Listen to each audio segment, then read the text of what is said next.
Hey, Sex Bombs. I am the Real Manos, and this is my partner. Deadpoolzilla. And we're back with another Primetime Crisis talking about Steven Universe. This episode, we are going to be talking about Last One Out of Beach City. And to make a long story short, I'm kind of in lesbians with this episode. What about you, Deadpoolzilla?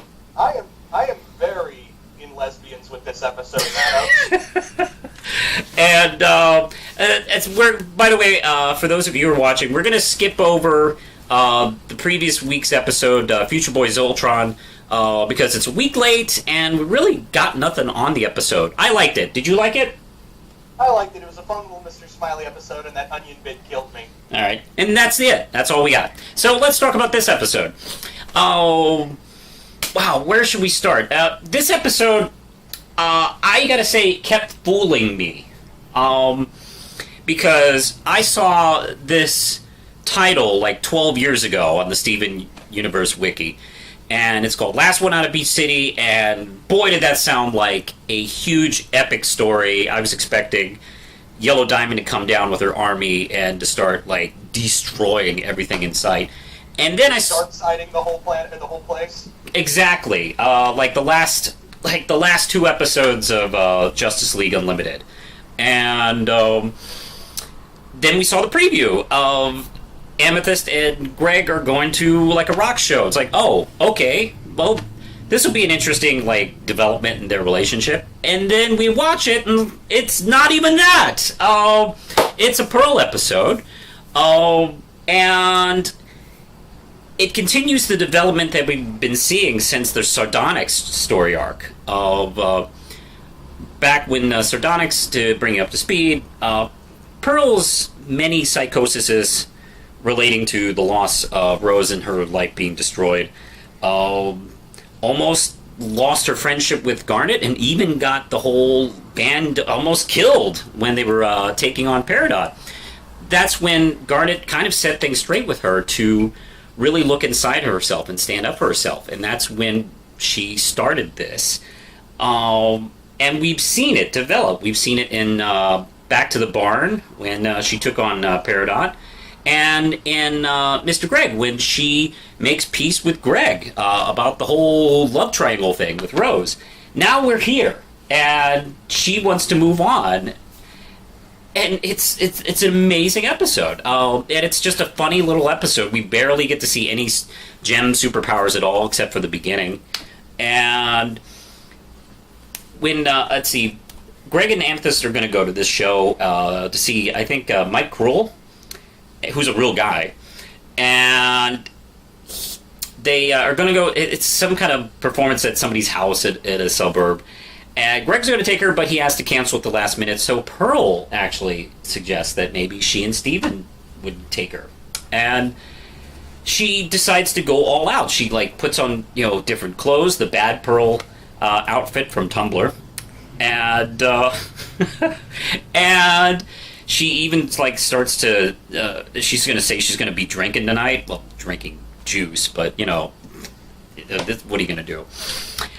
And that's when they run into this girl, this giant punk girl who looks suspiciously like Rose, and that's kind of sets her into motion. Like, I'm gonna talk to this girl. I'm gonna impress this girl. I'm gonna I'm gonna communicate with her and stuff.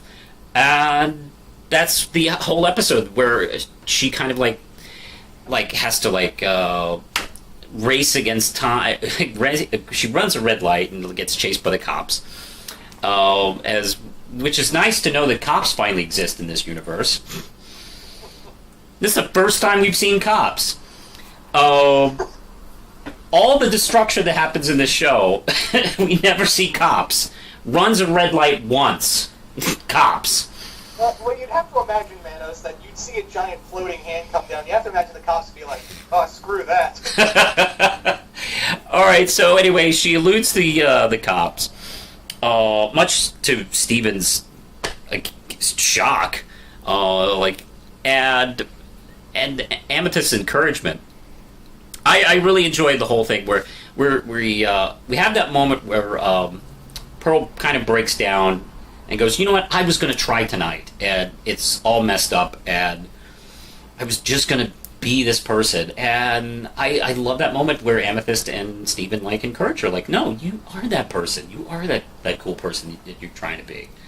I've been dominating a little bit. Well, what are your thoughts? This episode, like I said earlier before we did the review, this feels very much like a Scott Pilgrim story. Yes. And I really like this episode for a couple reasons. I guess we can talk a little more towards the end of the episode about what this could mean with Pearl and this new, I guess you could say, love interest. But with this episode, there is some great character interaction because it's Pearl. The juxtaposition of this episode is literally Pearl trying to show she's not old. Which I know nothing about. My mother right now. Yeah. It's like, I'm going to put on some jeans and a band shirt and go hang out with the cool kids, despite that I am 1,000 years old. There's also some great moments, like character moments for Pearl, of her just being just kind of neurotic at some points where she's trying to talk to the girl and she's completely messing up. And I'm pretty sure everyone at this point were like, I've been there. We've all been there. Where she's trying to impress her. I love that moment where she passes on the bike and she's already looking at her, smiling at her. That sense, kind of creating the sense that she might be digging her too. I love when they go meet, and I love I love how we don't get to hear what they're saying. It's Steven and Amethyst viewpoint, and we just only get to see them talk. And then we get to hear Pearl's playback, and she is like 100%, back to normal Pearl. I just adore like listening and watching her interact with humans, and because she's the one with the least amount of interaction with humans. She has, yeah, and she always has this attitude about humans, but she has this attitude about humans, which, to be honest, is understandable. I mean, if you're thousands of years old and have superpowers and are immortal, yeah, you'd kind of probably look down a little bit on humans. I can't imagine why you wouldn't. There are humans that look down on humans, so, I mean, what else? And a human's the reason why she didn't get Rose. That's right. So, but she's never closed-minded towards dealing with humans and interacting with them. You just kind of have to push her into it. But this thing, Steven didn't have to encourage her or push her into anything. It was her idea to do this. It was her idea to elude the cops. This was all her. And, Steven was literally in just for the ride of it. Who, by the way, Steven played a small part in this episode, but good God, was he hilarious. He was great. Like, he was just literally being Morty the whole time. Okay, I know no one's going to say it, so I'll say it. She kind of looked like Mom. And that brings to an interesting point if they continue with this relationship, which I'm pretty sure they are. Yeah. I'm really curious, because what I think is going to happen is that when Pearl's initially going out with this girl, she's going to try to, push her feelings, how she felt for Rose, and try to be like, you're supposed to be like Rose, and that's not how relationships work. Well, that's the danger of it all, is, like, this is kind of her first person after Rose, so, I mean...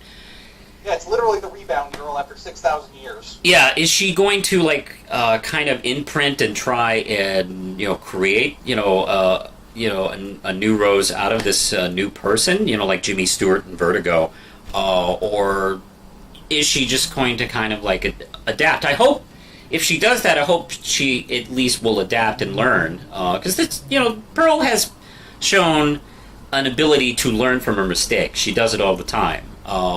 When she, imprinted her relationship with Rose on Connie and Steven in Sworn to the Sword, she got it. She realized, like, okay, that's not what I should be doing here. So, I mean, that could definitely head that way.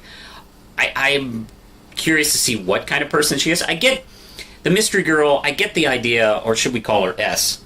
I get the idea, kind of what her personality is a little bit. She definitely seems like someone who's pretty confident and has a good sense of attitude and sense of self.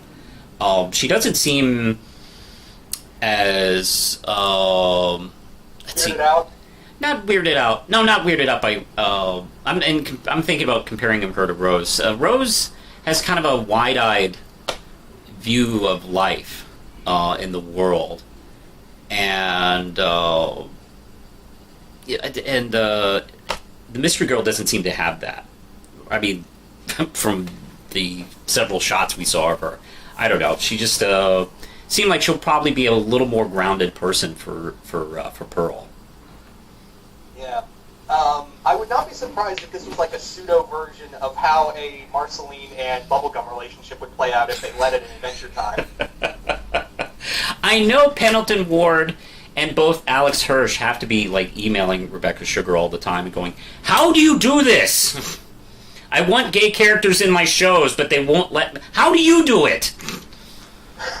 I'm pretty sure, like, at the end of the episode, Hirsch got the last laugh with Blubs and Derlin. Yeah, that was definitely like, hey, all right, I'm out. I'm going to Legend of Korra this.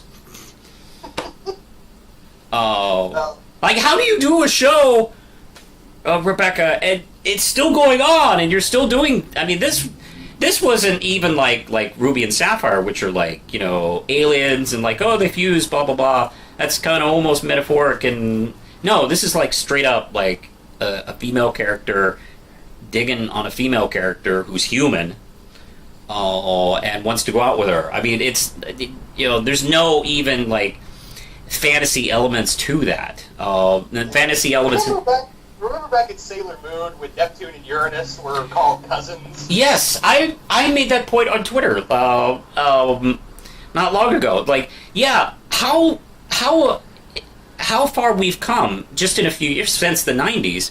Like, you know, yeah, they were called cousins, and like, boy, they sure are kind of hanging on each other, but they're cousins, oh well.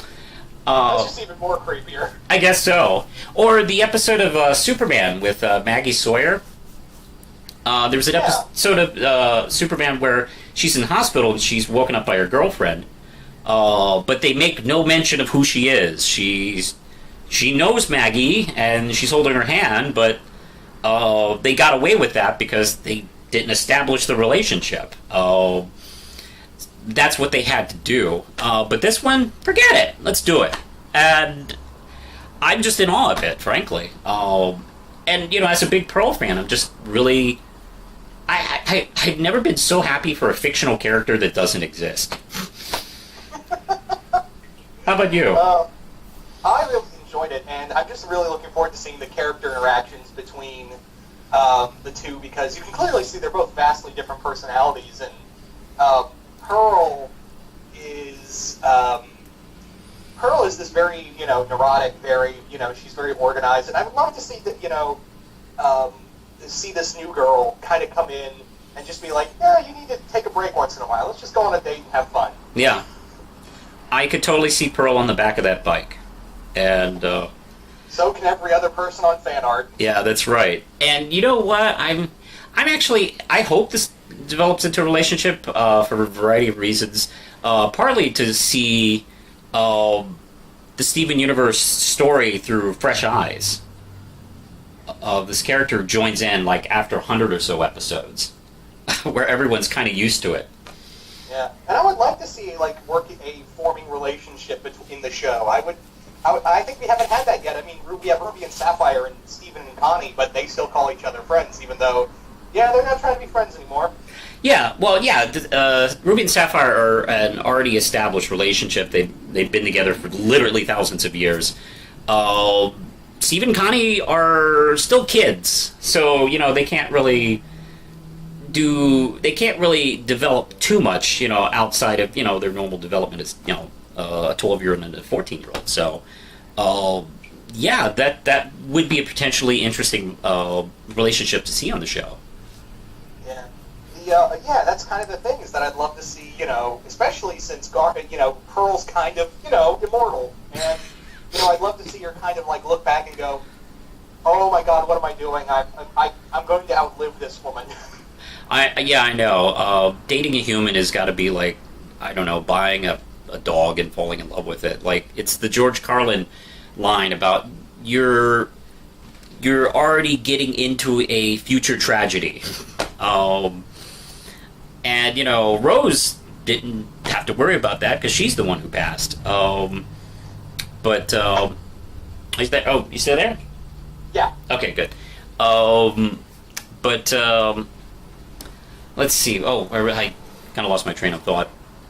But, yeah, It's interesting to see Pearl kind of follow Rose when you think about it, because Rose set up a relationship with a human. And this is Pearl doing the same thing. Yeah, that's really the big thing here is that she's now possibly in a relationship with a human, and she's gonna have to learn that you're not going to be able to grow old together. Yeah, it's just you'll grow old. So yeah, there's so many different potential ways they could go with this in the story. Oh my god, I'm just really excited, frankly. I don't know when the next time we'll see this character. I don't know how quick they're going to develop this relationship, or if it'll be like just messed up from the get-go. Like you mentioned, like Pearl trying to recapture Rose too much. I tend to think, I know some fans have been talking about online about like, oh, she's just trying to find Rose again. I think Pearl has a type, and I think she isn't going to try and imprint this character too much with Rose. I feel this is her way of moving on. She does have that line about looking towards the future, and I really do believe that's kind of what they're going to go for. But I'm sure Pearl will screw something up at some point. It's Pearl. What do you expect? Yeah. The thing is that with this new character, I think we've already, like you said, we have a new character going in, possibly a new character going into this, because now that was with Connie, but now Connie's just kind of instantly gone with the flow. It'd be kind of cool to see it all kind of revisited through an eyes of now a lover instead of a friend. Yeah, and I'm very curious to see what her reactions to this world will be like, because I think from this episode she just thinks Pearl is like got this quirky sense of humor. Like, no, she really has saved the world and her species, and she has this whole weird cosmic epic life that she has going on under the nose of everybody, apparently. And the other thing is that I'd be curious if we kind of get from her perspective is like, oh my god, the new person I'm dating is an alien refugee, and every time she goes on a mission, there's a good chance I'll never see her again. Yeah, that would be interesting. Man, I'm frankly really excited about all the potential directions they could go with this relationship. To be honest, I'm not sure if there's a direction that I'm not excited to see it go into, frankly. Yeah. If you do this right, you could have a same-sex couple version of Superman and Lois almost. Maybe. Oh man. Let's see. I think I might be done. Frankly, do you have anything else about the episode? Just one little. It was one little moment, and it just made me think of this line. It is when after they escape the cops, and Amethyst Steven's like, "You're such a criminal." There was almost a brief moment where I thought she was going to say, quote, Dark Knight Returns, and say, "We've always been criminals." There was that brief moment. Yeah. I love that moment because you get to see kind of the smug Pearl again, which I really do enjoy that aspect of the character. And you get to see what Amethyst has said in the past, where she's talked about like, you're no fun anymore. It's like, maybe this is the fun kind of version of Pearl that existed. And definitely we saw a more confident one in the Answer episode. So, I get the feeling like just over the years she has just become this tense, neurotic, worrywart. And I guess you could mark it after the death of Rose. Yeah, I'm pretty sure that laid waste to her quite a bit. Yeah, the other thing with this is that you have with Rose. It's again. This whole episode is about Rose trying to prove she can still be fun. Basically, like everyone's parents at one point or another. Yeah, I'm the cool mom. But no, this episode was a lot of fun. We also got Amethyst almost swearing. I know. She swears. We just don't see those cuts. Oh, that was really well done too. And hey, wow, is Amethyst great in this episode as well? Steven is great. Pearl, of course, but it's so wonderful to see the relationship at this point because it was like 40 episodes they were like bitter and feuding towards each other, and they couldn't stand each other. And now, I mean, look at them. Look how tight they are. And, she's literally the wingman. Yeah, and this is kind of what Amethyst has her own problems, but she has been wanting Pearl to kind of like loosen up for the longest time, and I know she enjoyed herself a lot with Pearl, especially when they were running from the cops. She was she was really excited about that, and both her and Steven were just so supportive. I just really enjoyed this episode immensely. Yeah, I do feel bad for all the people who ship Pearl and Amethyst, though. That ship's been blown out of the water now. Yep, and I assume the Pearl Mayor Dewey shippers are kind of like thrown in the towel on this. Yeah, they got torpedoed. Yep. Garnet and Pearl, that got smashed. Like, this just annihilated nearly like 90% of all the Pearl ships. Yeah. Which is great, because it came out of nowhere. This show just constantly surprises me. All the time. And I'm not easily surprised. I'm usually pretty decent at predicting, plot lines and storylines and stuff like that. And this show just constantly bamboozles me. And same here. It's a wild ride, and now we have potentially a new character and a new story arc for Pearl. And yeah, this wasn't even like a world's gonna get destroyed thing. This was just a day in the life. Yeah, well, yeah. This was a highly enjoyable character episode of Pearl's personal character arc. And wow, this was a major chunk of it, frankly, because it definitely is paying off her development over the last few Pearl episodes.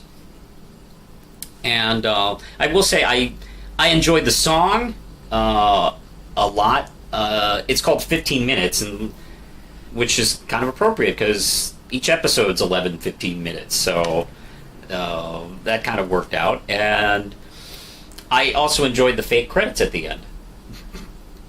Yeah, again, it does have that Scott Pilgrim feel with the big title ending and and again the music to all of it. I was like, is Sex Bomb gonna play next or what? Oh, fantastic, man! I just want to look that artist up and listen to some of his stuff. I'm a big '90s alternative fan, and I've just been so, I don't know, kind of just bored with music lately, and I just kind of miss something like that. This definitely kind of got me going for that. All right, I think I'm done. Do you have any final words on this one? Other than it was purely beautiful and amazing? Not really. Okay, I'll agree to that. I don't think I have anything to add. If you haven't seen this episode yet, highly recommended. Great episode. 5 ram chips, 5 or 10, whatever Deadpool does.